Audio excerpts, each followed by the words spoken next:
Hello dear students, welcome back to my channel physics SPC. Current Lakshya का एक question. Resistance R connected in meter bridge circuit and on the figure. The balancing length 40 centimetre. ये first case हो गया। Now an unknown resistance x is connected in series with P and new balancing length is found to be 80 centimetre measured from the same end. The value of x will be. देखो first case तो यही है, diagram में जो दे रखा है। और जानते हो ये बैलेंस वी ट्विस्टन ब्रिज है, आई जी जीरो है और इसकी जो ये बैलेंसिंग लेंथ है वो 40 सेंटीमीटर है। ये पूरा मीटर ब्रिज है तो इसकी ये पूरी 100 सेंटीमीटर, ये 40 तो ये 60 सेंटीमीटर। ठीक है। अब देखो इसे हम पहले जैसे ए डला हुआ है, यहाँ पे एक पॉइंट डाल लेते हैं एम और यहाँ एक पॉइंट डाल लेते हैं एम। ये condition of balance Wheatstone bridge based है और आई जी इफ आई जी अगर जीरो है तो इसको पहले रीड्रॉ कर लो बैलेंस वी ट्विस्टन ब्रिज में। चाहो तो कर सकते हो, नहीं करना चाहो तो मैं आपको एक शॉर्टकट बता दूंगा, इसको करने की जरूरत नहीं पड़ेगी। समझने के लिए एक बार बता देता हूँ कि क्या मतलब है। ऐसे देखो बैटरी जुड़ी हुई है ए और बी से, तो ए और बी यहाँ डालो और इससे सेल जुड़ा हुआ है ऐसे। ठीक है, की भी लगी हुई है और यहाँ पर मैंने एम डाला है और यहाँ एन, और एम और एन के बीच भी एक मैंने गैल्वोमीटर लगा हुआ है, यहाँ एक जॉकी लगी हुई इस तरह से। तो इसमें करंट जीरो है, नल डिफ्लेक्शन आ रहा है।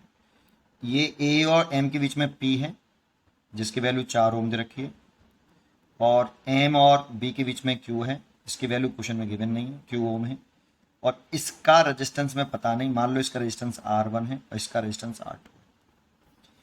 तो जान तो इस वायर का area cross section of material same है, तो ए और रो सेम है पूरे वायर का, इस पूरे वायर का, बेंचोमीटर वायर का इसका। तो resistance directly proportional to length है। तो मान लो कि इस वायर में 1 सेंटीमीटर लेंथ का रेजिस्टेंस लैम्डा ओम है, 1 सेंटीमीटर लेंथ का रेजिस्टेंस लैम्डा ओम है। लेट कर लो 1 सेंटीमीटर लेंथ का रेजिस्टेंस अगर लैम्डा ओम है तो 40 सेंटीमीटर लेंथ का कितना हो जाएगा, लैम्डा इंटू 40, क्योंकि एरिया और क्रॉस सेक्शन और रेजिस्टिविटी सेम, तो resistance decided by only length. और 1 सेंटीमीटर लेंथ का रेजिस्टेंस लैम्डा ओम मान लिया, तो इसका रेजिस्टेंस R1 लिखें, तो 1 सेंटीमीटर का लैम्डा, तो 40 सेंटीमीटर कितना, 40 ओम, लैम्डा 40 ओम। 1 सेंटीमीटर का लैम्डा, 2 सेंटीमीटर का 2 लैम्डा, 40 सेंटीमीटर का 40 लैम्डा, कितना ओम। ऐसे ही रेजिस्टेंस R2 निकालें तो लैम्डा इंटू 60 ओम। इसकी यूनिट है लैम्डा ओम पर सेंटीमीटर, सेंटीमीटर से सेंटीमीटर कटेगा, ओम आ जाएगा। ठीक है, तो इसका रेजिस्टेंस मैंने माना है ए और एन का R1 और इसका माना है मैंने R2। अब बैलेंसिंग लेंथ की बैलेंस विच की कंडीशन होती है कि अगर आई जी जीरो हो तो इसका मल्टीप्लाई अपोजिट साइड वाले का मल्टीप्लाई, दैट मीन्स पी और R2 का मल्टीप्लाई, और इस रेजिस्टेंस और इस रेजिस्टेंस का मल्टीप्लाई इक्वल होता है R1 और Q। बहुत से रेशियो में लिखते हैं कि इसका रेशियो, तो चेक करो P और R1 का रेशियो, तो R1 को नीचे ले आओ, और Q और R2 का रेशियो, तो R2 को नीचे ले आओ। या फिर इन दोनों का रेशियो लिखते हैं P और Q का रेशियो, तो Q को नीचे ले आओ, R2 को नीचे ले आओ। जैसा भी लिखना चाहो, सबसे बेस्ट यही होता है, मल्टीप्लाई करो सीधा, इसका मल्टीप्लाई और इसका मल्टीप्लाई बराबर होता है अगर बैलेंस विथ में है आई जी जीरो है तो। बस लगा दो। पी की वैल्यू कितनी है आपकी, देखो 4 ओम, और R2 की वैल्यू कितनी है, लैम्डा इंटू 60 ओम, और R1 कितना है, लैम्डा इंटू 40 ओम, और Q कितना है पता नहीं है, तो यहाँ से Q निकाल सकते हो आप। लैम्डा से लैम्डा कट गया, जीरो से ये जीरो कट गया, 4 से 4 कट गया, तो Q की वैल्यू आई 6 ओम। ये तो फर्स्ट केस हो गया। अब सेकंड केस में कह रहा है कि अगर इस पी ओम के साथ एक रेजिस्टेंस हम सीरीज में कनेक्ट करते हैं एक्स, तो बैलेंसिंग लेंथ 80 सेंटीमीटर मेजर होती है from same end, the value of x will B.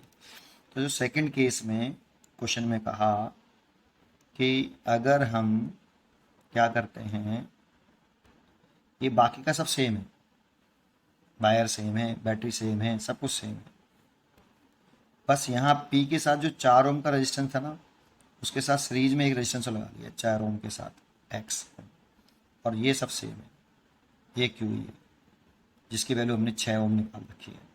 अब बैलेंसिंग लेंथ जो है 40 की जगह पर 80 हो गई है सेम एंड से, ये बैलेंसिंग लेंथ अब 80 सेंटीमीटर हो गई है। तो सोचो ये 20 मीटर हो गई होगी, 20 सेंटीमीटर सॉरी, 100 सेंटीमीटर थी टोटल। ठीक है, तो आई जी जीरो हो गया।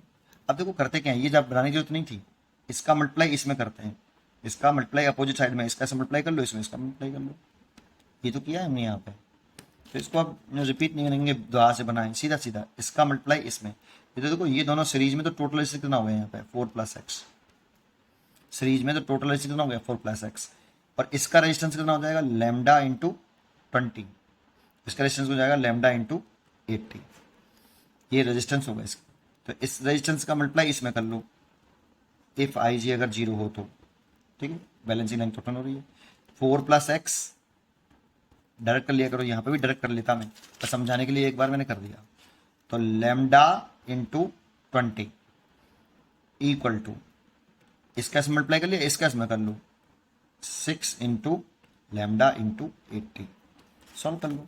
तो लैम्डा से तो लैम्डा कट गया, 20 से ये कट गया 4 बार, तो ये हो गया 4 + x और ये हो गया 24, तो x इजुकल टू आ गया 24 - 4, that means x equal to 20। इसे कोई फॉर्मूला याद मत करो, इसका से मल्टीप्लाई करो, इसका से मल्टीप्लाई करो, बैलेंसिंग लेंथ वाले केस में, है ना, और इसकी ऐसे एक मान लिया करो, ठीक है, हो जाता है x = 20, तो x की वैल्यू 20 होगी, x = 20 ओम हो गया, x एक रेजिस्टेंस है, तो इसका आंसर हो गया 20 ओम। पढ़ते रहिए और खुश रहिए।